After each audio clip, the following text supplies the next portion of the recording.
Եվ այդ նախագծերից թերևս ամենակննարկվածներից մեկը կխնդրեմ, որ իմ գործընկեր Տիկին Թագուհի Ղազարյանը ներկայացնի, քանի որ նաև մամուլում այլ ձևակերպումներ, այլ տրամաբանությամբ է ներկայացվել տվյալ նախագիծը։ Խնդրեմ Տիկին Ղազարյան։ Շնորհակալություն, պարոն Հովհաննիսյան, բարև ձեզ հարգելի գործընկերներ, խոսքը նախագծերից մշակույթի հուշարձանների, մշակույթի եւ պատմության հուշարձանների պահպանման օրենքի մասին է, որով ըստ էության քաղաքացիական պայմանագիր խմբակցություն քվեարկեց եւ իմ եւ պարոն Գաբրիելյան նախաձեռնությամբ առաջ քաշված նախագծին, որով առաջարկում ենք, որ մայրաթորին պատկանող հուշարձանները ավելի պաշտպանված լինեն հենց մայրաթորի սեփականության տիրույթում մնալու տրամաբանության մեջ։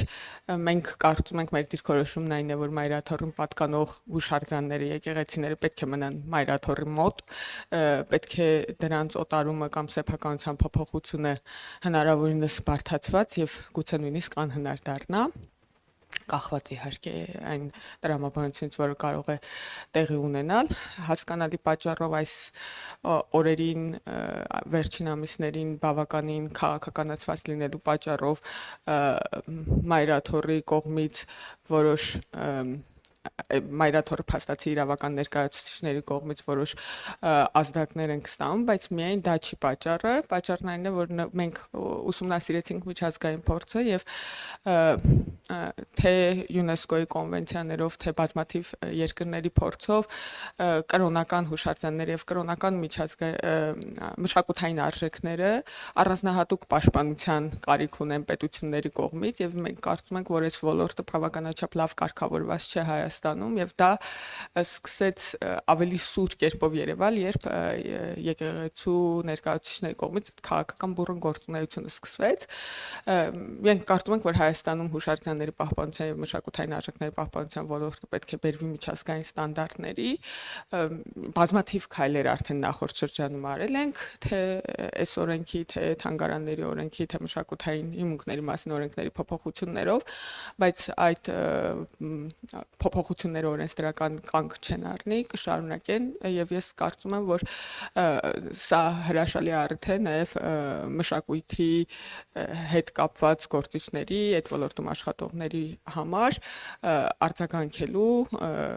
նաև նախաձեռնություններ առաջ բերելու եւ մենք սիրով դա կքննարկենք։ Շնորհակալություն։ Շնորհակալություն, հիմա կարող եք անցնել հարցերին։ Սիվիկ, խնդրեմ ձեր հարցը։ Շնորհակալություն։ Հարցս երկուսին էլ ուղղվում է, պարոն Հովհաննիսյան, Տիկին Ղազարյան։ Երեք մեր ձևով շարժման համակարգող պարոն Նարեկ Կարապետյանը մի տեսագրություններ հրապարակել կարճ, որտեղ երևում է, թե ինչպես ժանգլյորի ժեստ անելով նա վերև է թռցնում, ապա ափի մեջ է առնում 10 դրամանոց, հայտարարելով, որ սա առաջին հայացքից գուցե թվում է 10 դրամանոց է, բայց սա Հայաստանի ապագա վարչապետի 10 տարվա աշխատավարձն է։ Ուզում եմ հարցնել, սա քաղաքականության մեջ նոր ժանր է, նախընտրական հեքիաթասացության ոճում եւ որպես հավելում ասեմ, որ երեք կառավարություն ազգային ժողով հարց ու պատասխանից հետո մեր ձևովի Facebook-յան էջում զետեղվել են 2 սկրին, որոնցից մեկում պատկերված է մեր ձևը, այսինքն իրենց ձևը 1 դրամ աշխատավարձ եւ ձեր ձևը, որը մեջբերում է պարոն վարչապետի երեկվա ելույթից ոտերներդ կջարդեմ։ Ձեր մեկնաբանությունները։ Շնորհակալ եմ հարցի համար։ Նախ անդրադառնալով 1 դրամանոց այդ անձնավորությանը, իմ դիտարկումը հետեւյալն է. սա պետությունն է եւ պետական կառավարման համակարգում անհրաժեշտ են լավ մասնագետներ, որոնք պետքա վարձատրվեն իրենց կատարած աշխատանքի համար եւ պետությանը մատուցեն բարձրորակ, լավ ծառայություն, զերծ կոռուպցիոն եւ այլ մեխանիզմներից։ Հիմա ձեր նշած անձնավորությունը ըստ էության, երբ որ հայտարարում է, որ կան մարդիկ կամ կա մարդ, ով պատրաստ է որպես վարչապետ աշխատել 1 դրամով, ըստ էության նման ծանր եւ պատասխանատու աշխատանք կատարել 1 դրամով, հարցեր են առաջանում, թե այդ մարդու կարիքներն ով է հոգալու, ով է կերակրելու այդ մարդուն, ով է հագցնելու այդ մարդուն Եվ այս հարցերի պատասխաններն ըստ էության տանում են այնտեղ, որ ուրիշներն են այդ ամեն ինչը անելու եւ հետեւաբար ուրիշներն են այդ մարդկանց միջոցով երկիրը կառավարելու։ Էլ չեմ խոսում, որ եթե մարդը իր աշխատանքի դիմաց վարձատրություն չի ստանում, ուրիշ տեղից է այդ գումարը վերցնում սև մութ ճանապարհներով ըստ էության այս հայտարարությունը պրիմիտիվ եւ նաեւ վտանգավոր հայտարարությունն է եւ ես կոչ եմ անում նման պրիմիտիվ հայտարարություններով չփորձել խաբել մեր ժողովրդին։ Շնորհակալ եմ հարցի համար։ Ծանոթ չեմ ձեր նշած հրապարակումներին, շնորհակալ եմ նաև տեղեկացնելու համար։ Ես կուզենայի նաև որպես լրագրողներ հետաքրքրվեք միգուցե կառավարությունը եւ գուցե նաև Տաշիր գրուպը այդ տեղեկությունը ունենա, թե արդյոք մեկ դրամ ինքնարժեք ունեցող այդ գործիչի ներկայացրած կազմակերպությունը, օրինակ, որքան հարկային արտոնություններ է խնդրել եւ ստացել կառավարությունից վերջի տարիներին, արդյոք դա 1 դրամ է եղել, թե մի քանի միլիարդ դրամ։ Պետք է հասկանալ, որովհետև եթե չեմ սխալվում, ժամանակ առ ժամանակ բարբերաբար կառավարության նիստում այդպիսի որոշումներ են կայացվում, միգուցե էկոնոմիկայի նախարարությունը այդ մասին կարողանա որակյալ արձագանք տա, ամբողջական պատկեր ունենաք, եւ նաեւ ինչ վերաբերում է Հայաստանում աշխատավարձերին, ես համաձայն եմ իհարկե պարոն Հովհաննիսյանի հետ, պետք է մարդը ինչ որ տեղից վճարվի եւ ծառայի սպասարկի այն մարդկանց ումից վճարվում է եւ հետեւաբար մենք կարծում ենք, որ Հայաստանում պետական ապարատի աշխատողներ պետք է վճարվեն ժողովրդի հարկերից, որպեսզի սպասարկեն ժողովրդի կարիքները եւ այդ ժողովրդի կարիքների սպասարկման տրամաբանության մեջ ես ուզում եմ նշել, որ վերջին մեր քաղաքական թիմի կառավարման ընթացքում, այսինքն 2018-ից 2025 թվականի ընթացքում միջին աշխատավարձը 180,000 դրամից միջին նկատի ունեմ մասնավոր սեկտորը նույնպես ներառյալ 180,000 դրամից աճել է 300,000 դրամ, այսինքն 75%-ով։ Իմ ոլորտի վերաբերյալ կարող եմ ասել, որ ուսուցիչների միջինացված աշխատավարձը բարձրացել է շուրջ 85%-ով, գիտաշխատողների միջինացված աշխատավարձը բարձրացել է 200%-ով, ոչ թե առանձին մի ոլորտի, այլ միջինացված, որովհետև կան նաև աշխատողներ, որոնք 343-400% բարձրացում են ունեցել, եւ կարծում եմ տրամաբանական է, որ պետական ապարատում, եթե ոչ նույն չափ, ապա գոնե համադրելի մոտ ինչ որ փոփոխություններ պետք է տեղի ունենան, որովհետև այս համակարգում աշխատող մարդկանց աշխատանքի արդյունքն է, որ մենք հիմա ունենք այս վիճակագրական տվյալները։ Շնորհակալություն։ ABC խնդրեմ։ Շնորհակալ եմ։ Նիկոլ Փաշինյանին Միացյալ Նահանգների ղեկավարը հրավիրել է Խաղաղության խորհրդին մասնակցելու, կարևոր նախապայմաններից մեկն էլ 1 միլիարդ դոլարի ներդրումն է, արդյոք ինչպես է պատրաստվում 1 միլիարդ դոլար ներդրումը կատարել կամ կատարելու է թե ոչ, եւ արդյոք ավելի անհրաժեշտ չի Հայաստանի Հանրապետությանը 1 միլիարդ դոլարը, քան Խաղաղության խորհրդի ներդրման համար։ Նախ ձեր նշած պնդումը պետք է մի հատ վերջնականապես ճշտվի եւ վարչապետի աշխատակազմը ըստ էության այդ հարցերի պատասխանները կտա։ Ես նման տեղեկատվություն այս բանին չունեմ եւ նաեւ կարծում եմ, որ հրավերը կարող է տարբեր ղեկավարներին տարբեր տրամաբանությամբ ուղարկվել եւ ձեր նշած պայմանը կարող է նաեւ պարտադիր պայման չլինել։ Դրա համար ժամանակին, երբ որ կգա ժամանակը, վարչապետի աշխատակազմը դրա մասին անպայմանորեն կծանոթացնի մեր հանրությանը։ Հանրային ռադիո։ Շնորհակալ եմ, հարցս ուղղում եմ երկու պատգամավորներին էլ, ով կցանկանա։ Եվրոպայի խորհրդի սոցիալական իրավունքների կոմիտեն ժամեր առաջ հրապարակել է 2025 թվականի եզրակացությունները աշխատանքային իրավունքների վերաբերյալ եւ Հայաստանի դեպքում կոմիտեն արձանագրել է լիակատար անհամապատասխանություն բոլոր ուսումնասիրված դրույթներով, այսինքն 8-ից 8 անհամապատասխանություն եւ 0 համապատասխանություն, մասնավորապես թույլ տվեք մեջ բերեմ, կոմիտեն գրել է, որ Հայաստանը չի ապահովում խելամիտ աշխատանքային ժամանակ, անվտանգ եւ առողջ աշխատանքային պայմաններ, կանանց եւ տղամարդկանց համար վարձատրություն եւ այլն։ Այս առումով աշխատանքային օրենսգիրքը փոխվեց, ստեղծվեց տեսչական մարմին, նախ կխնդրեմ գնահատել հնչեցված տվյալները եւ նաեւ ասել, թե Հայաստանը ինչ անելիքներ ունի թվարկված բացերը լրացնելու համար եւ մի կարճ հարց, Դոնալդ Թրամփը Իրանի հետ գործակցող երկրների համար 25% մաքսատուրք է սահմանել, ինչպես եք պատկերացնում սրա ընթացքը եւ ազդեցությունը Հայաստանի վրա։ Շնորհակալություն հարցի համար։ Երևի տրամաբանական կլինի ասել, որ մենք դեռևս ամբողջությամբ զեկույցին ծանոթ չենք, բայց Հայաստանի Հանրապետության վարչապետի աշխատակազմում, անվտանգության խորհրդի կազմում կա միջգերատեսչական հանձնաժողով ստեղծված, որում որպես ազգային ժողովի ներկայացուցիչ ներգրավված եմ նաև ես, եւ մենք բոլոր միջազգային զեկույցները մանրամասն ընթերցում ենք եւ դրանց բոլոր դիտարկումների վերաբերյալ փոփոխությունների օրակարգեր ենք առաջարկում բոլոր գերատեսչություններին եւ ոլորտներով։ Հետեւաբար այս զեկույցը նույնպես ներգրավված է անվտանգության խորհրդի այդ միջգերատեսչական հանձնաժողովում։ Դրա համար ես հիմա առանձին արձագանք չեմ տա, մանավանդ որ դետալային ծանոթ չեմ, բայց ուզում եմ ասել, որ մեր վերաբերմունքը միջազգային զեկույցներին այդպիսին է։ Մենք եթե նկատել եք եւ վստահաբար նկատել եք, ամեն տարի բարելավումներ ենք ունենում միջազգային սանդղակներում եւ սա նաեւ այդ աշխատանքի արդյունքն է։ Դետալային արձագանք չեմ տա, ավելի մանրամասն եթե կարիք կլինի ծանոթանալուց հետո կարող ենք նաեւ հյուրընկալվել հանրային ռադիո ես կամ աշխատանքի ոլորտից հենց հանձնաժողովից որևէ մեկը եւ ավելի մանրամասն արձագանքեն։ Հարցի երկրորդ մասին արձագանքելով, դուք գիտեք, որ սրանից առաջ էլ ԱՄՆ-ի եւ Իրանի միջև հարաբերությունները մեղմ ասած այդքան էլ հարթ չէին եւ արկա էին նաեւ նմանատիպ այլ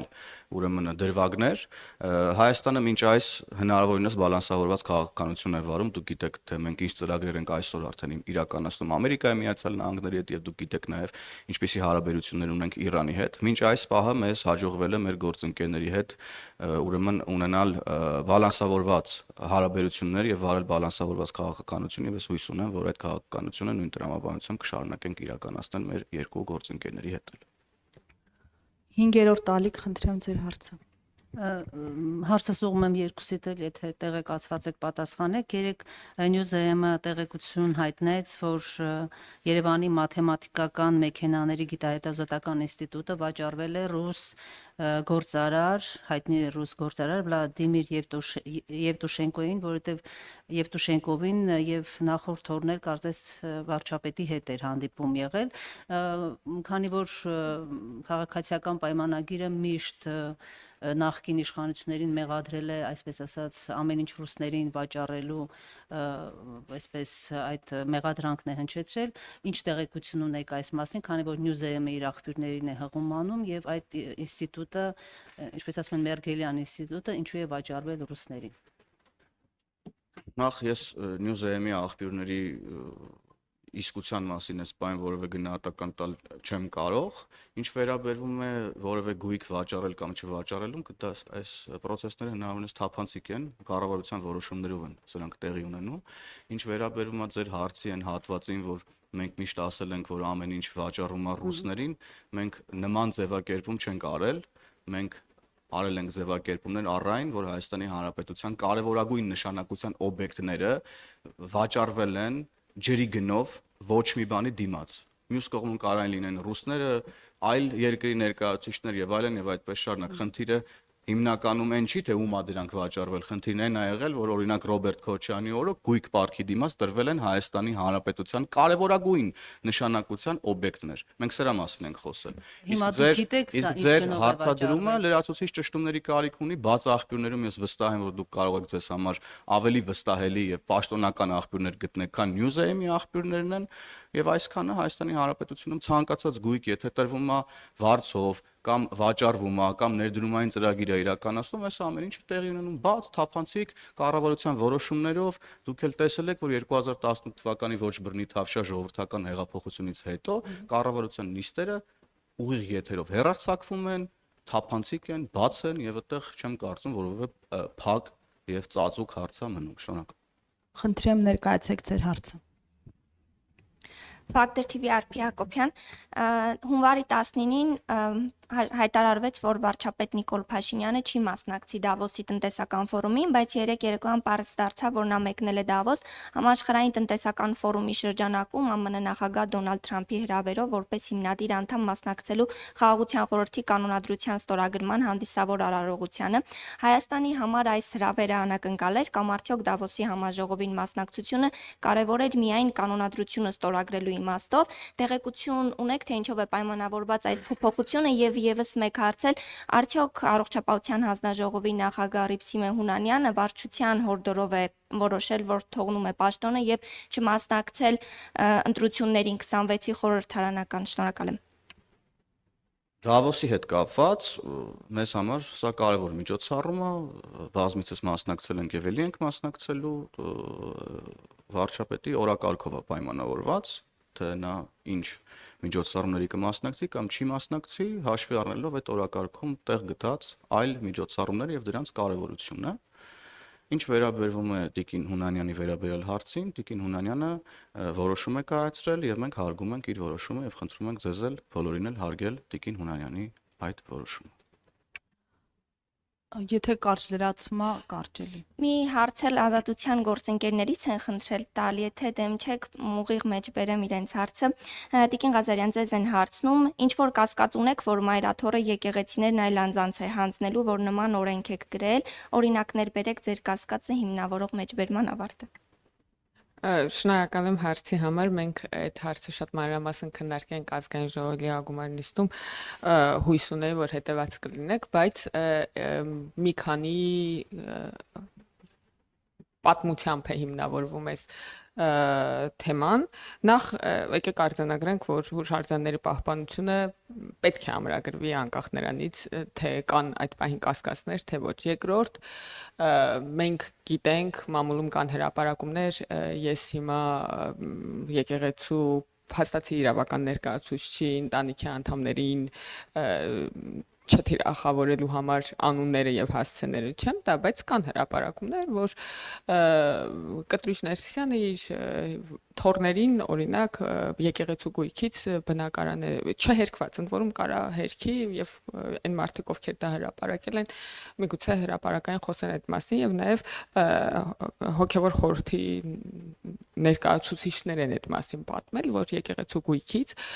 օտարվել են, նվիրվել են, սեփականաշնորհվել են իր ընտանիքի անդամներին։ Այս նախադասության մեջ իհարկե ամեն ինչն է աբսուրդ, սկսած այդ նրա ամբողջ նախադասությունը, հա, կաթողիկոսը իր թորներին նվիրել է եկեղեցու գույքը, այս նախադասությունը ծայրից ծայր աբսուրդ է, բայց հիմա այդ իրողության մեջ ենք ապրում։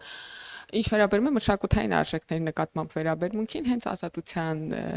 մեր գործընկերներին տված, ձեր գործընկերներին տված հարցազրույցում Ասողիկ քահանան, որ այդ պահին ներկայացնում է եկեղեցուն իրավաբանորեն, ասում է, որ իրենք Գեղարդից մի փշանք, մասունք նվիրել են Ռուսաստանի եկեղեցուն, թեմի առաջնորդին, ռուս ուղղափառ եկեղեցու թեմի առաջնորդին, դրան եթե գումարենք նաև այն քաղաքական հորդորները, որոնք տեղի են ունենում, այսինքն մշակութային արժեքներ նվիրելու պրակտիկա էլ կա, ընծայաբերելու, եթե կարելի է այդ բան ճշգրիտ բառերով նկարագրել, հա, կանոնադրական, ընդ որում նվիրելու եւ ընծայաբերելու իմաստով, իրավական իմաստով այդտեղ ոչ մի տարբերություն չկա, այդ սեփականության օտարման հարց է առաջանում։ Դրան եթե գումարենք նաև այն